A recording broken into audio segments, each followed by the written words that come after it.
Okay, hello, back with day 2 of Riftbound Vendetta preview season. Not too shabby today. Got a couple of the more legends. I think we have all 9 pretty much confirmed now. And of course, they're all with the enemy color pairings, which is nice. So we'll get stuck straight into it. We have our first legend for today, Mbessa, Matriarch of War in Body and Order. When you empower something else, empower me, and then disempower me, pay power, and exhaust to ready a unit. So she's obviously going to care a lot about readying units and things like that. Really helps you get out kind of that pseudo acceleration for your units, which will be pretty important in these colors. These colors don't tend to get accelerate all too often. And as we'll see later on with her yellow champion unit, with her order champion unit, that'll be pretty useful to have. To always be able to empower her when you're empowering something else just means you have some extra resources going around when you use Mbessa. Going on to Renekton's signature spell for 4 energy, Dominus at action speed. This turn, double a unit's might and give it 2 power, ready me. Red, Fury and Buddy, the color combo here being much about being low on resources, right? So it's kind of evocative of Renekton's general playstyle in League of Legends, making sure that you're really powerful very early on, and you don't get to kind of that late game with large, big haymakers, that kind of thing. That being said, Dominus is pretty decent.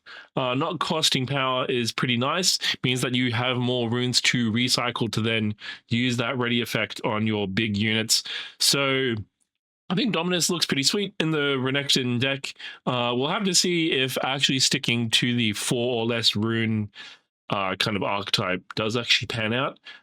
It could be pretty polarizing depending on what they've printed. So we'll see how they go. Because if they make it too powerful, no one's going to, play for the long game. All those other decks are going to shift outwards, and then the general meta will shift super fast. And it'll be mainly about kind of scoring points really fast with smaller units before Renekton can get online. But we'll see. We'll see where we go. We have a couple gears now coming out that work particularly well with the blue Jace, with the Mind Jace. So we have Hextech Formula, which is a gear for 2 energy. This enters exhausted, and you can exhaust it to empower another gear. So this is a really nice, easy, cheap-ish way to empower other gear. Obviously, by empowering other gear, that's what makes it a lot better with the Mind Jace. So definitely something to look out for. At 2 energy also is fairly cheap. Maybe not replacing your 2 drops. We still haven't seen how the meta will shake out with Vendetta release, obviously.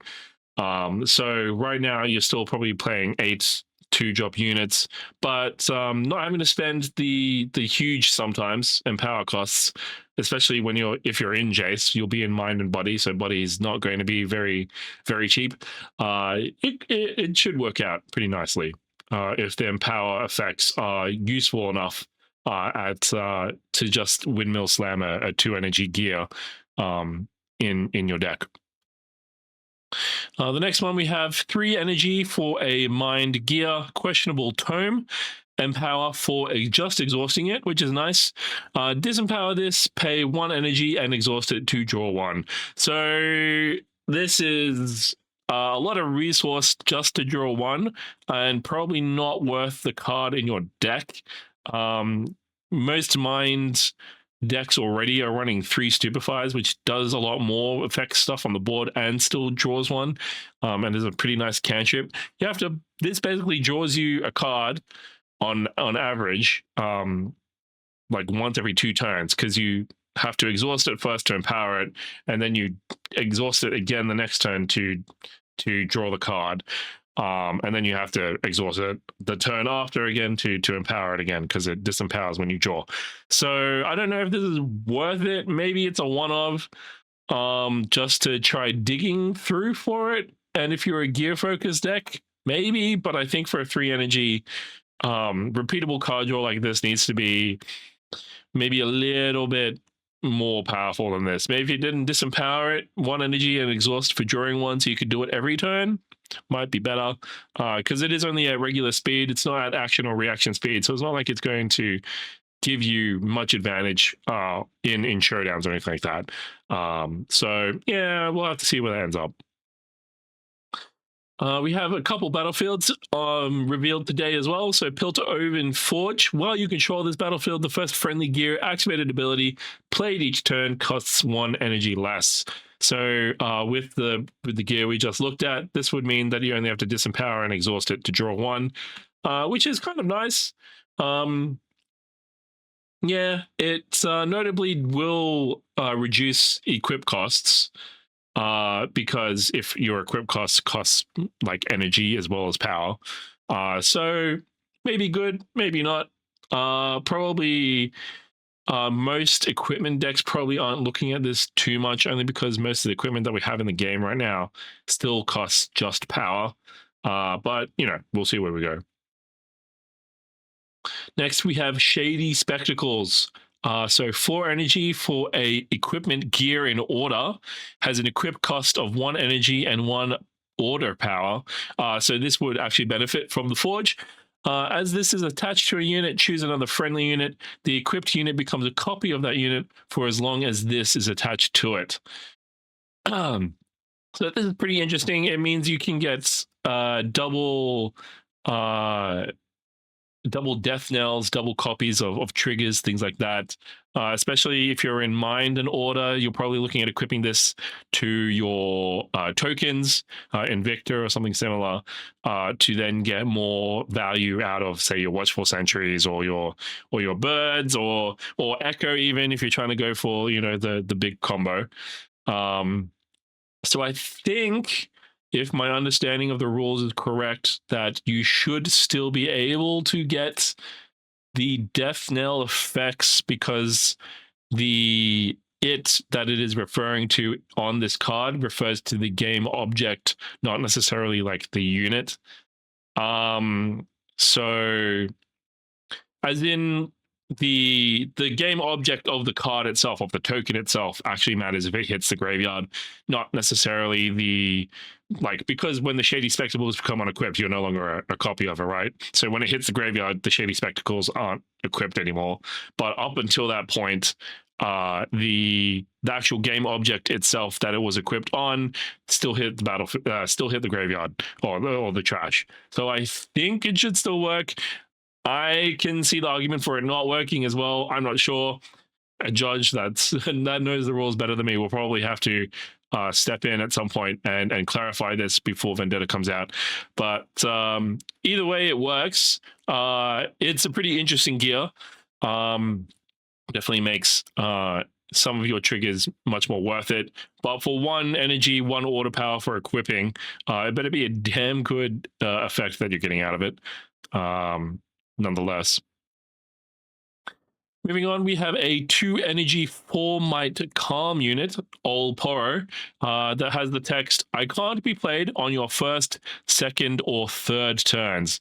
So notably, this doesn't include your enemy's turns. So if you have some way to cheat them out on your turn, I think in Unleashed, the spell Here to Help probably would do it, because you look at your top 5 and dig something out.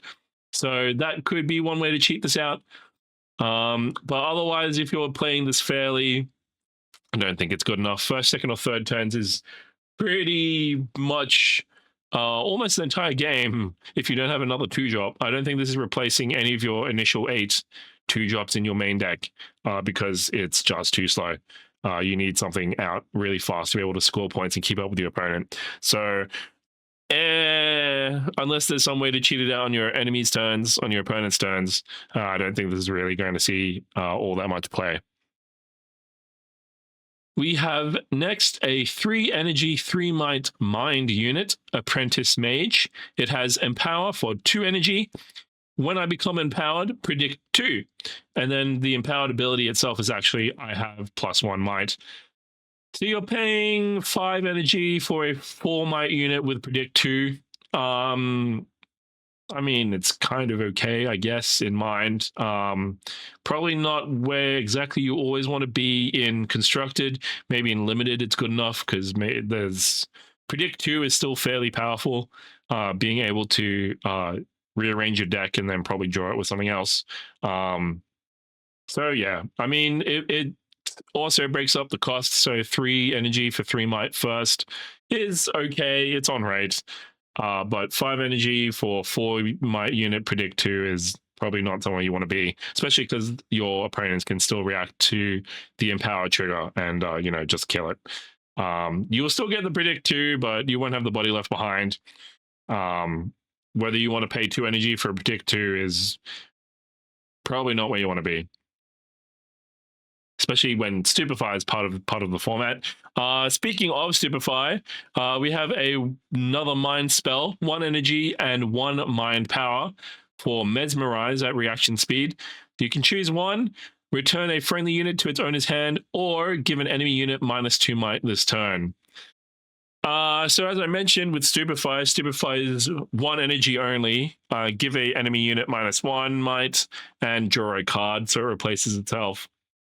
This Mesmerize sort of is a bad retreat and very mediocre Stupefy for what you're paying for it, which is essentially a power because you exhaust and then recycle for this spell.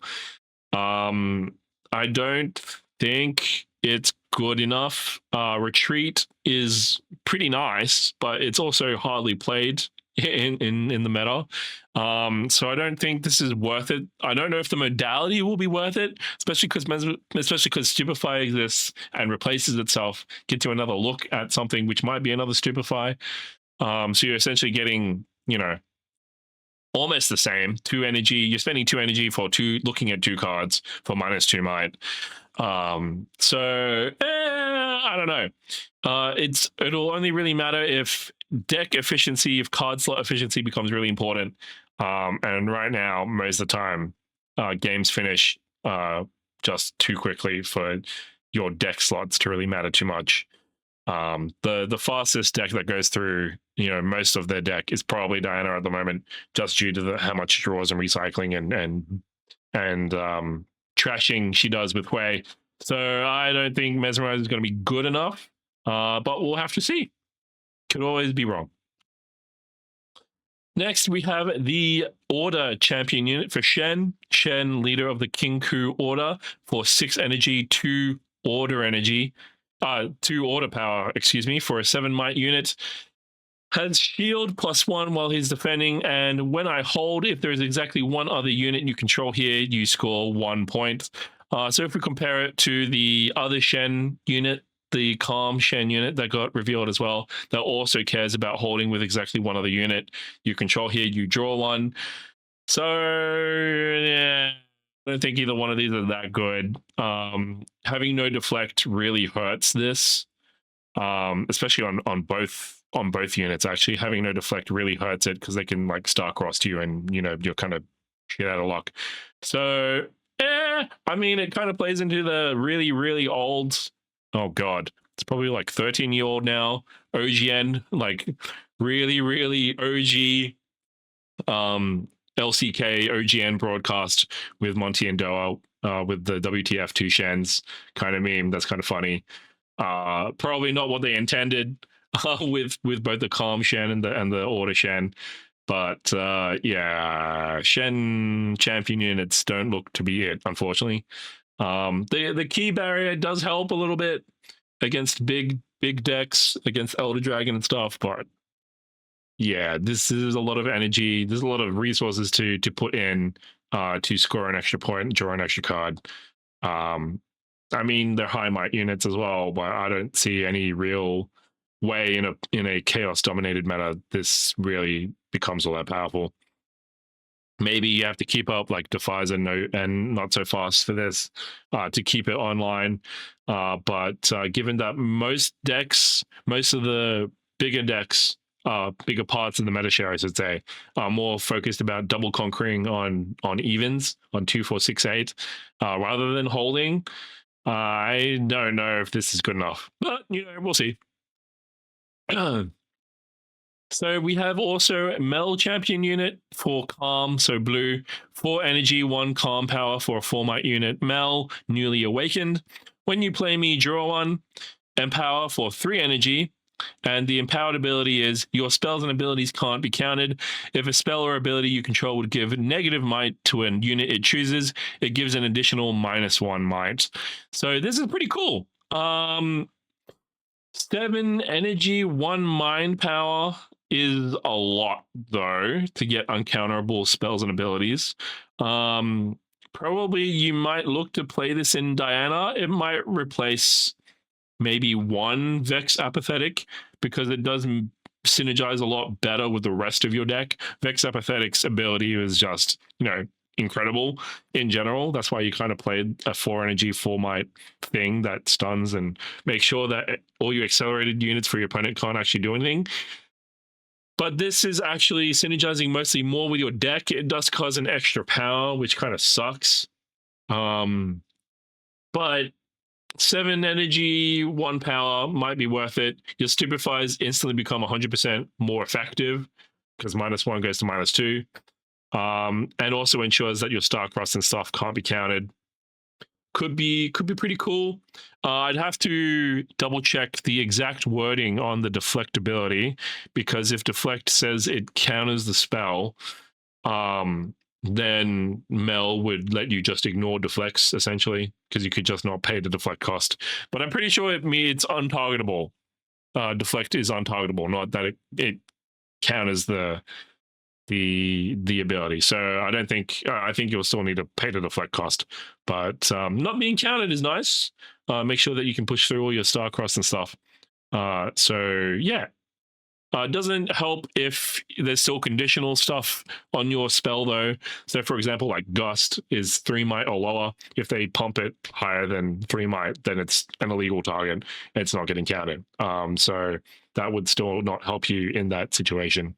But yeah, could be interesting. Next, second battlefield today, Sandswept Tome. Each spell that chooses 1 or more units here that are friendly to it costs 1 power less.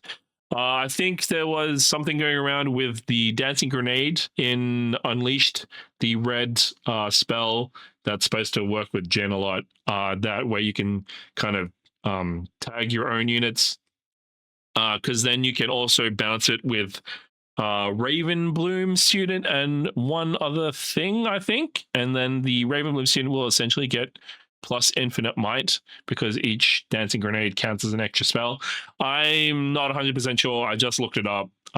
So have a look and see what it says if it becomes an extra copy of Dancing Grenade, because if it does, that is kind of nuts, but doesn't really help you all that much unless you're already defending.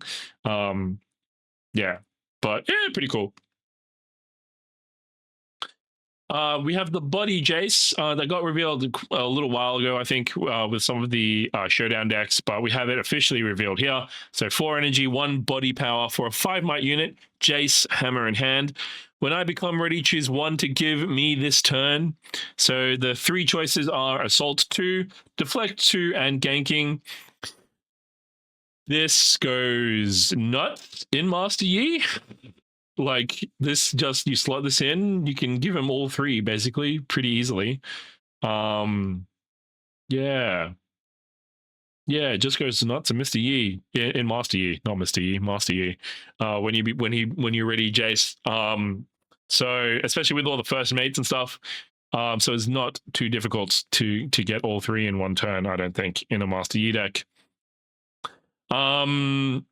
Trying to think of any other decks that would really like this. I mean, most body decks play some amount of first mates. I don't know if you want the kind of temporary effect all that much.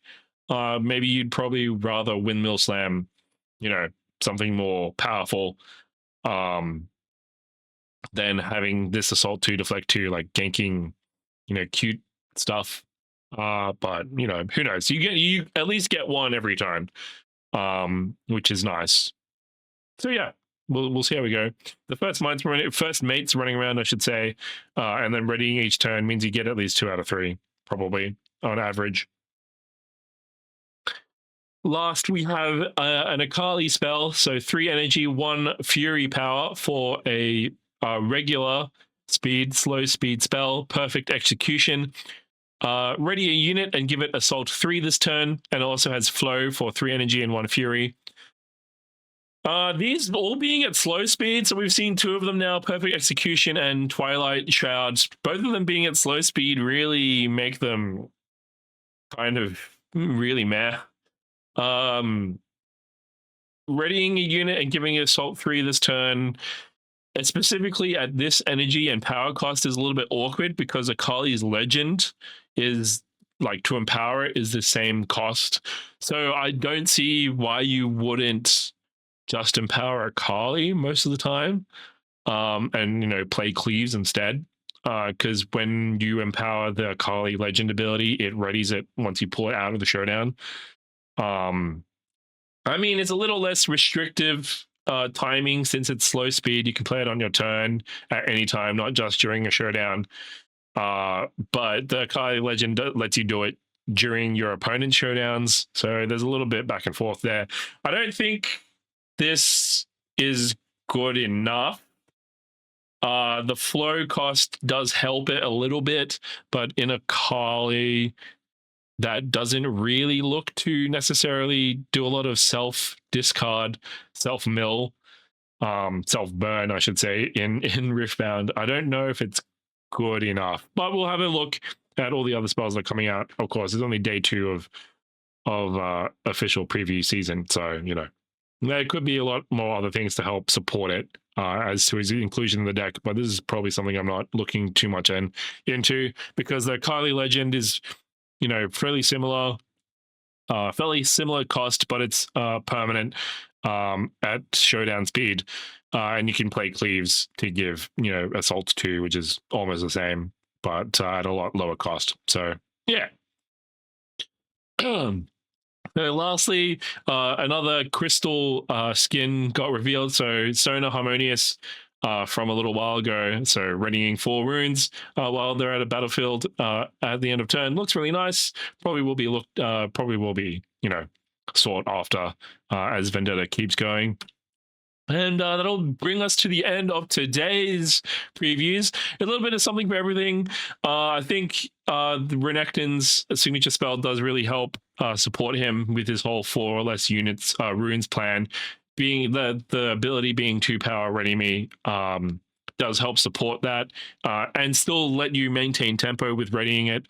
The main problem with with that archetype, at the problem at the moment, I believe, is the way that the score system works in Riftbound.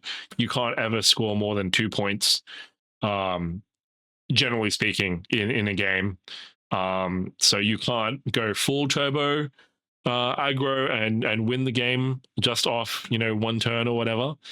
You can only present, you know, board states that basically lock your opponent out, which is what, you know, Miracle Draven did and things like that. So yeah, you know, some interesting cards in here, but some others are a little bit disappointing. But, you know, they're commons, uncommons. I don't think they're going to be that powerful. And, you know, another chase card for all the skin enjoyers out there. So yeah, I'll see you again here for day 3 of official preview season tomorrow. Have a good one.